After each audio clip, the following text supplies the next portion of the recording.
বন্দরে আটকা ব্যারিস্টার সুমন ও রঞ্জিত সরকারের বিলাসবহুল গাড়ি।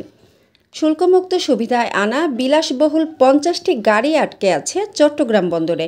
গাড়িগুলো সদ্য বিলুপ্ত শেখ হাসিনা সরকারের এমপিরা এনেছিলেন, কিন্তু গাড়ি বন্দরে পৌঁছার আগেই সংসদ বিলুপ্ত হওয়ায় এখন সেগুলো আর শুল্কমুক্ত সুবিধায় ছাড় করানো যাচ্ছে না। প্রতিটি গাড়ি ছাড়াতে এখন কমপক্ষে 6 কোটি টাকা করে দিতে হবে, যেখানে বিলাসবহুল এসব গাড়ি প্রতিটা আমদানি করা হয়েছে 1 কোটি টাকার নিচে। জানা যায়, শুল্কমুক্ত সুবিধায় গাড়িগুলো আমদানি করেছেন সাবেক ডেপুটি স্পিকার শামসুল হক টুকু, সাবেক মন্ত্রী ডক্টর আব্দুর রাজ্জাক ও মোফাজ্জল হোসেন চৌধুরী মায়া, সিলেটের ব্যারিস্টার সুমন ও রঞ্জিত সরকার সহ শতাধিক এমপি মন্ত্রী। 4000 সিসির প্রতিটি 826% হারে শুল্ক দিতে হবে।